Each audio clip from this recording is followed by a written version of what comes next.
The wind howled across the Montana plains with a ferocity that seemed almost personal, as if the storm itself had a vendetta against Sarah Martinez. Each gust cut through her thin coat like ice-cold daggers, and the snow fell so thick she could barely see 3 feet ahead. Her baby, Emma, was bundled tight against her chest, but even through the layers of blankets, Sarah could feel her daughter's tiny body shivering. "Just a little further, Mija," Sarah whispered, her voice barely audible over the storm's roar. Her lips were already numb, the words coming out slurred and desperate. She had been walking for what felt like hours since her car had slid off Highway 2 and become hopelessly stuck in a snowbank 20 miles outside of Cut Bank. The decision to leave Marcus had been sudden but necessary. The bruise on her left cheek was still tender from 3 nights ago, and when she'd seen him raise his hand toward Emma during his latest drunken rage, something inside her had snapped. She'd packed only the essentials while he was passed out on the couch: diapers, formula, their warmest clothes, and the $400 she'd been secretly saving in an old coffee can. Now trudging through the unforgiving Montana wilderness with temperatures dropping well below zero, Sarah questioned every choice that had led her here. The GPS on her phone had died hours ago, and she had no idea which direction led to safety. The snow crunched beneath her boots with each labored step, and she could feel the cold seeping through the worn soles. Emma began to cry, a weak, concerning sound that was almost lost in the wind. Sarah stopped, her legs trembling from exhaustion and cold, and tried to adjust the blankets around her daughter. Her fingers were so numb she could barely feel the fabric. "I'm sorry, baby. Mama's going to get us somewhere warm, I promise." But even as she said the words, Sarah felt her strength ebbing away. The adrenaline that had carried her this far was wearing off, replaced by a bone-deep fatigue that made each step feel like lifting concrete blocks. The landscape around them was a white void, rolling hills that looked identical in every direction, punctuated only by the occasional cluster of bare trees that offered no shelter from the relentless wind. Sarah had grown up in Arizona. She knew desert survival, but this frozen wasteland was alien and unforgiving. Her breathing became labored, small puffs of vapor disappearing instantly into the storm. She could feel the early signs of hypothermia setting in, the confusion, the overwhelming urge to just sit down and rest. But she couldn't. Emma needed her to keep moving, to find help, to be the mother her daughter deserved. As Sarah crested a small hill, squinting through the swirling snow, she thought she saw something dark in the distance. A building? A vehicle? Hope flared in her chest, giving her legs the strength to push forward. But as she got closer, her heart sank. It was just a cluster of dead trees, their bare branches reaching up like skeletal fingers against the white sky. The disappointment was crushing. Sarah felt tears freezing on her cheeks as she realized she might have been walking in circles. The cold was winning, and she could feel her body beginning to shut down. Emma's cries had stopped entirely, which terrified her more than the sound had. That's when she saw him. At first, he was just a shadow moving through the storm, so still and purposeful that for a moment she wondered if her mind was playing tricks on her. But as the figure approached, Sarah could make out the details. A tall man with long black hair tied back, wearing a heavy winter coat and moving with the confident stride of someone who knew this land intimately. Their eyes met across the swirling snow, and Sarah saw something in his gaze that made her breath catch. Not pity, but understanding, recognition of what it meant to survive against impossible odds. He approached without speaking, his footsteps sure and steady on the treacherous ground. When he was close enough to see Emma's pale face peeking out from the blankets, his expression shifted to one of quiet urgency. Without a word, he gently took Emma from Sarah's arms. The baby looked impossibly small in his capable hands, and Sarah wanted to protest, to keep her daughter close, but she could barely stand. The man's eyes met hers again, and she saw nothing but steady determination. He gestured for her to follow, then began walking with purpose toward what looked like an endless expanse of white. Sarah stumbled after him, using the last of her strength to put one foot in front of the other. She had no choice but to trust this stranger who had appeared from the storm like an answer to her desperate prayers. Through the blinding snow, a structure began to emerge from the landscape like something out of a dream. At first, Sarah thought her hypothermic brain was conjuring mirages, but as they drew closer, the cabin became undeniably real. It was modest, maybe 800 square feet, but built with the kind of solid craftsmanship that spoke of someone who understood how to survive in harsh conditions. The logs were expertly fitted, chinked with what looked like a mixture of clay and pine needles. A stone chimney rose from the center of the roof, and blessed smoke was curling up from it, disappearing into the storm. The windows were small but well sealed, and Sarah could see the warm glow of lamplight from within. The man, she still didn't know his name, climbed the 3 wooden steps to the covered porch and pushed open a heavy door. The wave of warm air that rushed out was like a physical embrace, and Sarah nearly sobbed with relief. He gestured for her to enter first, still cradling Emma protectively against his chest. Inside, the cabin was simple but incredibly welcoming. A stone fireplace dominated one wall, with a good fire crackling behind a mesh screen. The floors were wide plank pine, worn smooth by years of use, and covered with what looked like hand-woven rugs. Built-in shelves lined the walls, filled with books, tools, and mason jars containing various dried goods. Everything was meticulously organized and spotlessly clean. The man laid Emma carefully on a thick wool blanket near the fire, then immediately began checking her vital signs with the practiced movements of someone with medical training. Sarah watched anxiously as he unwrapped the blankets, examining her daughter's tiny fingers and toes for signs of frostbite. "She's okay," he said finally, his voice deep and reassuring. It was the first time he'd spoken, and Sarah was surprised by how gentle his tone was. "Cold, but no permanent damage. You got her out of the storm just in time." Sarah collapsed into a wooden chair near the fire, her body finally allowing itself to stop fighting. The warmth was almost painful as sensation began returning to her extremities, but it was the most beautiful pain she'd ever felt. "Thank you," she whispered, her voice cracking with emotion.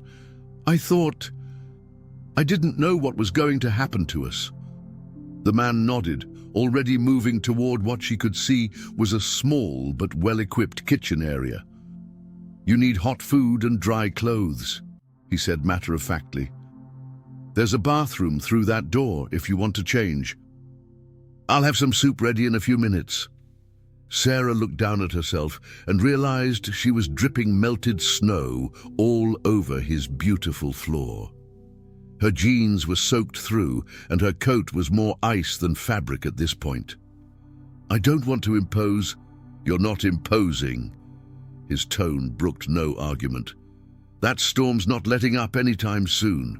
You're staying until it passes." And as if to emphasize his point, the wind rattled the windows, and Sarah could hear the snow hitting the glass like thrown sand. She looked around the cabin again and noticed details she'd missed in her initial relief.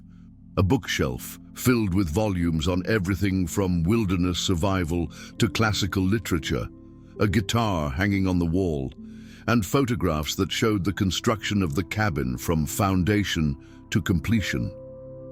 "Did you build this yourself?" she asked. He glanced up from where he was stirring something that smelled incredible on a wood-burning stove. "Over the course of 3 summers, bought the land 5 years ago." Sarah tried to imagine the work that must have gone into this place, clearing the land, laying the foundation, cutting and fitting every log. It spoke to a level of self-sufficiency and determination that she found both impressive and slightly intimidating. "I'm Sarah," she said finally, "and this is Emma."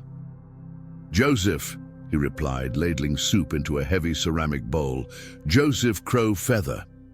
The name clicked something into place for Sarah.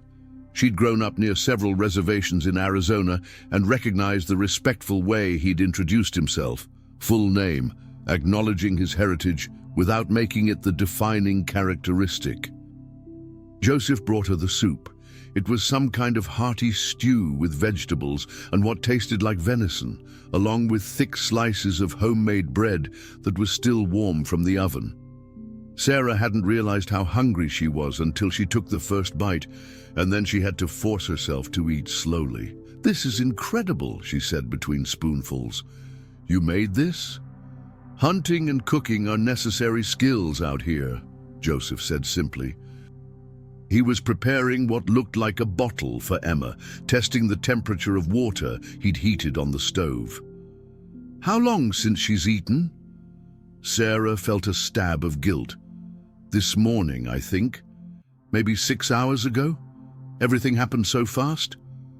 Joseph nodded without judgment and brought the bottle over to where Emma was lying. The baby took to it immediately, her small hands grasping at the sides as she drank hungrily. "She's strong," Joseph observed, settling into a chair across from Sarah. In the firelight, she could see him more clearly, probably in his mid-30s, with weathered hands that spoke of outdoor work, and kind eyes that seemed to take in everything without making her feel scrutinized. "She has to be," Sarah said quietly, "given what we've been through." Joseph didn't push for details, but something in his expression suggested he understood more than she'd said. Instead, he fed Emma patiently while Sarah finished her soup, and for the first time in months, she felt something that had become foreign to her: safety. Outside, the storm continued to rage, but inside the cabin, the fire crackled peacefully, and Sarah allowed herself to believe that maybe, just maybe, they were going to be okay. The storm raged for 3 days. On the first morning, Sarah woke on the couch to find Joseph had built up the fire and was making coffee on his wood stove. Emma was sleeping peacefully in a makeshift crib he'd constructed from a wooden crate and lined with soft blankets. The domesticity of the scene felt surreal after the chaos of the past few months. "How long was I asleep?" Sarah asked, sitting up and wincing at the stiffness in her back. "About 12 hours, Joseph said, handing her a steaming mug. "Your body needed it. Hypothermia takes more out of you than people realize." Through the small windows, Sarah could see that the snow was still falling steadily, adding to drifts that already reached halfway up the window frames. "I should call someone, let people know we're okay." Joseph nodded toward a landline telephone mounted on the kitchen wall. "Cell towers are down, but the landline works, though I should warn you, anyone you call will know you're here, if that matters." Sarah stared at the phone, feeling the weight of that statement. It did matter.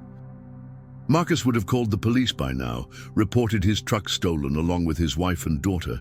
He'd be playing the concerned husband, probably telling anyone who'd listen that Sarah was unstable, that she'd taken Emma in a moment of postpartum depression.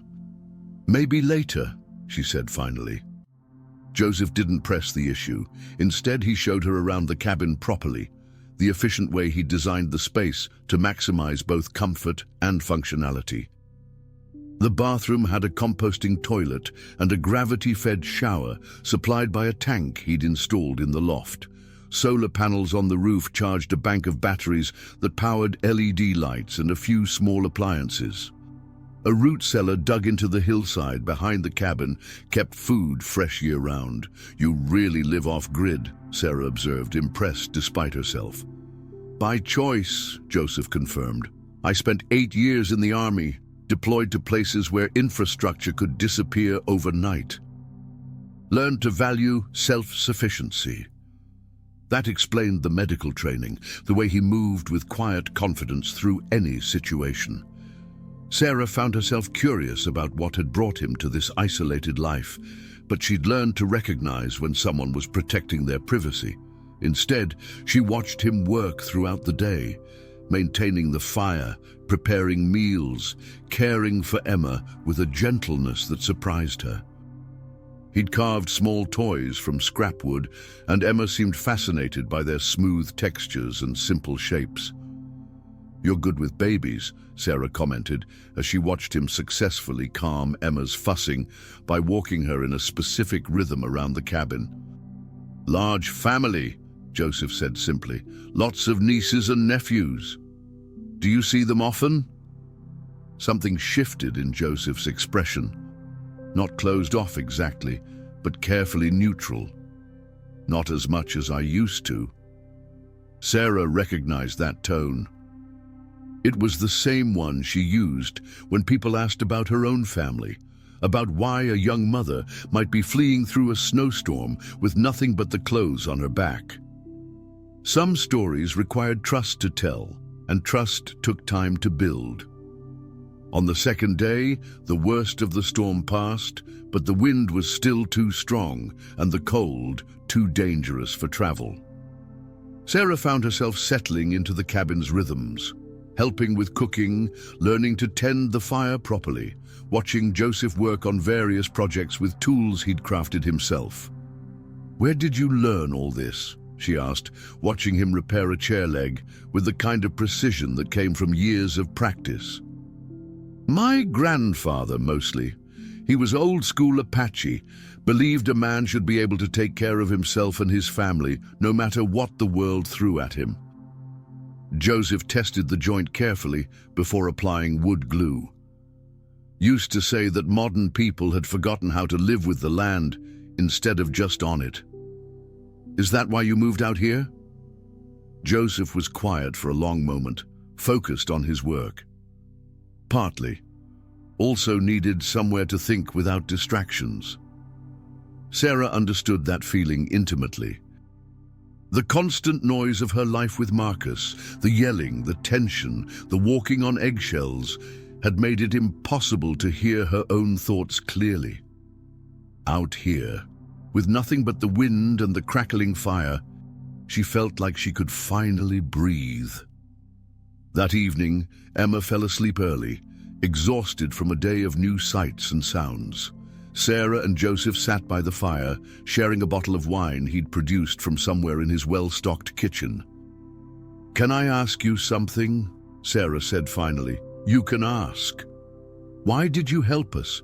I mean, you could have just pointed us toward town, given us directions. You didn't have to take us in." Joseph considered the question seriously, turning his wine glass in his hands. "You ever see something and just know it's the right thing to do?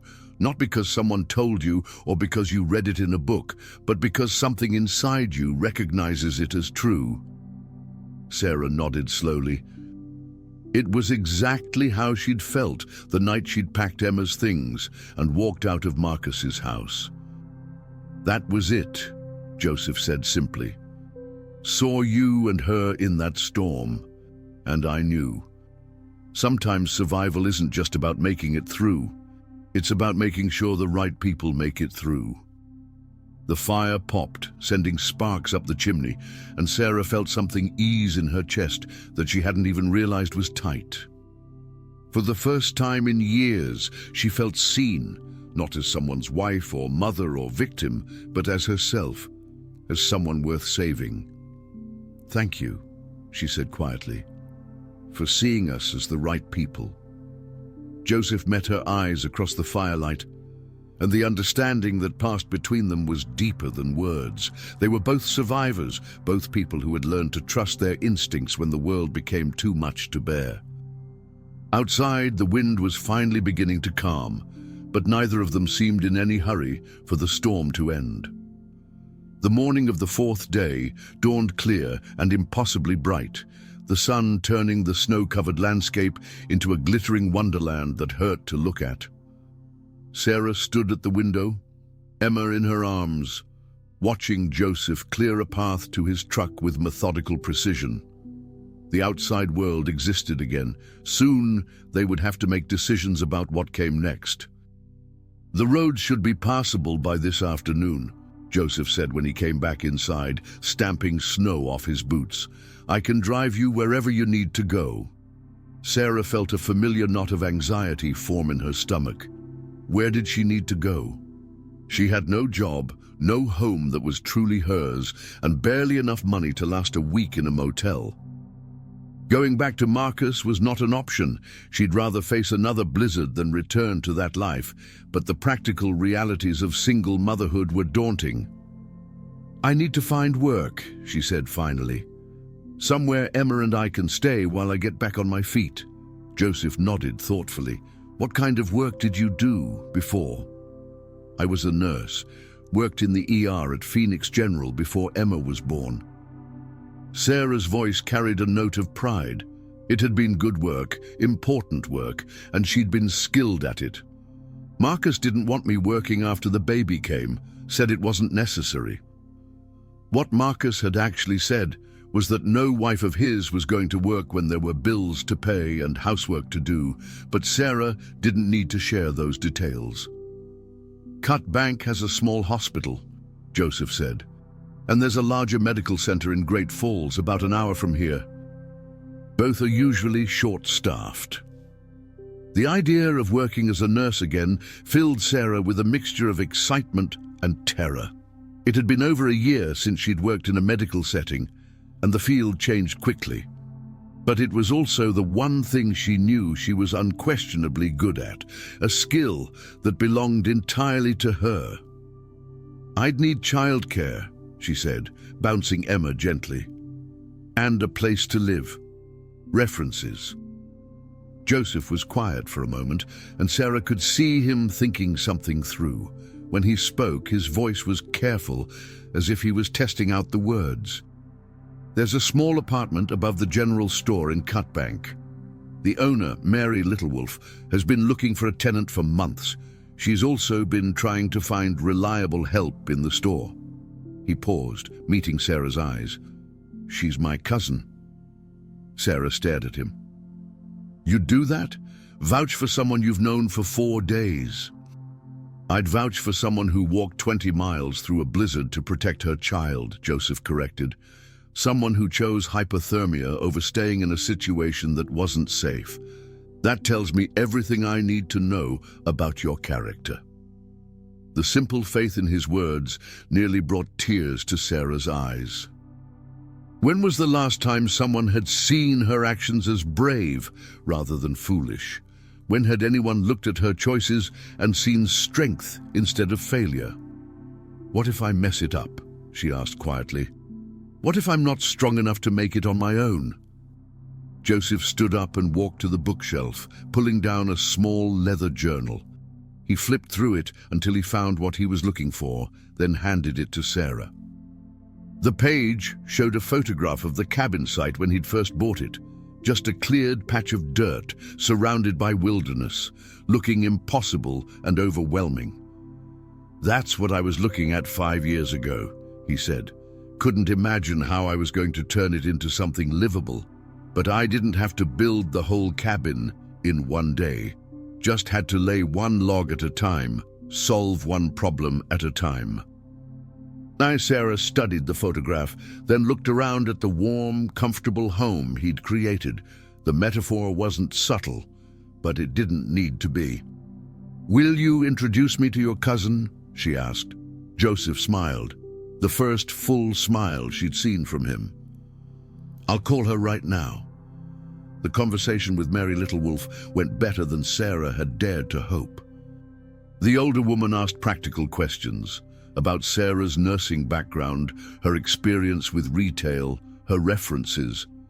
But underneath the practical concerns, Sarah could hear genuine warmth. When Mary learned about Emma, her voice became even more welcoming. "That baby's going to be spoiled rotten," Mary warned cheerfully. Half the town's going to want to babysit. We don't get many little ones around here." By early afternoon, Joseph had loaded Sarah's few possessions into his truck, along with supplies he insisted on sending along: food, warm clothes for Emma, and several of the wooden toys he'd carved. The cabin that had been their sanctuary for 4 days was once again just his home, but Sarah knew she'd carry the memory of this place with her always. The drive to Cut Bank took 45 minutes on roads that were clear, but still treacherous with packed snow. Joseph drove with the same steady confidence he approached everything else, pointing out landmarks and sharing bits of local history that helped Sarah begin to picture herself in this landscape. The town was small, maybe 1,500 people, but it had the kind of solid infrastructure that spoke of a community that took care of its own. The general store was on Main Street, a 2-story building with large windows and a fresh coat of paint, despite its obvious age. Mary Littlewolf turned out to be a woman in her 60s with silver hair braided down her back and the kind of warm smile that made instant friends of strangers. She hugged Sarah like family, cooed over Emma, and had them settled in the apartment upstairs within an hour. The space was modest, but filled with light that streamed in through tall windows overlooking Main Street. It had 2 small bedrooms tucked just off a central living area, a compact but well-equipped kitchenette with pale wooden cabinets and neatly stacked dishes, and worn floorboards that creaked faintly underfoot. An old building with a kind heart. The furnishings, though simple, had clearly been chosen for comfort and durability. A soft couch with faded floral cushions, a solid oak dining table with mismatched chairs, and a pair of cozy armchairs angled toward the windows, perfect for morning coffee or quiet evenings. Mary had gone out of her way to make it feel like home. The refrigerator was stocked with essentials: milk, eggs, bread, fruit, even a small container of homemade soup. There were clean towels in the bathroom, extra blankets folded neatly at the foot of each bed, and a nightlight already plugged in for Emma's room. A small vase of wildflowers sat on the windowsill, as if to quietly say, "You belong here." "Tomorrow we'll talk about work schedules and all that business," Mary said with a cheerful smile, expertly bouncing Emma on her hip as if she'd held the baby 100 times before. "Tonight, you just rest and settle in. You've done enough for one day." Sarah nodded, touched by the woman's kindness, though words felt too small to express the knot of gratitude in her chest. After Mary left, the apartment door clicking shut behind her with a soft finality. Sarah stood in the middle of the living room, suddenly aware of the stillness. It was the first time she'd been alone with Joseph since they'd arrived, and the quiet felt thick, almost unfamiliar. No more noise of the road, no more tense conversations or shifting glances. Just the low hum of the refrigerator, the occasional creak of the old building settling, and the soft rustle of Joseph as he shifted beside her. She turned slowly, taking in every corner of the space, this new home, this fresh beginning. The silence wasn't empty. It was full of possibility, waiting to be filled with new routines, laughter, bedtime stories, and healing. And in that moment, Sarah felt something she hadn't felt in a long time, the first glimmer of belonging. "I don't know how to thank you," she said finally. Joseph shook his head. "You don't need to thank me. You just need to build a good life for yourself and Emma. That's thanks enough." He moved toward the door, then paused. "Sarah, if you ever need anything, and I mean anything, you have my number. Distance doesn't change that." After he left, Sarah remained at the window, her gaze following his truck until it vanished into the distance along Main Street, the red taillights flickering briefly before melting into the night. A quiet settled over the apartment, the kind of quiet that wasn't heavy or oppressive, but new, unfamiliar, full of potential. She turned back to the space that was now hers, modest but warm. Her eyes landed on Emma, sleeping soundly in the portable crib Mary had generously lent her. The baby's tiny chest rose and fell in a steady rhythm, each breath a reminder that life was continuing, softly, stubbornly, and full of promise. Sarah let her hand rest on the back of the worn armchair by the window, breathing in the faint scent of pinewood that seemed to linger from the old floors. Around her were signs not of what had been lost, but of what could now begin. A life she could shape with her own hands, on her own terms. Outside, the vast Montana sky stretched endlessly overhead, clear and shimmering with stars. The cold air pressed gently against the windows, but inside, the space felt warm, even sacred. For the first time in as long as she could remember, the future didn't loom like a threat. It opened before her like a trail she hadn't yet walked, one that held promise instead of fear, possibility instead of dread. There would be challenges. She still had to find work, to create routines, to carve out safety and stability for both herself and her daughter. There would be nights of doubt and mornings of exhaustion.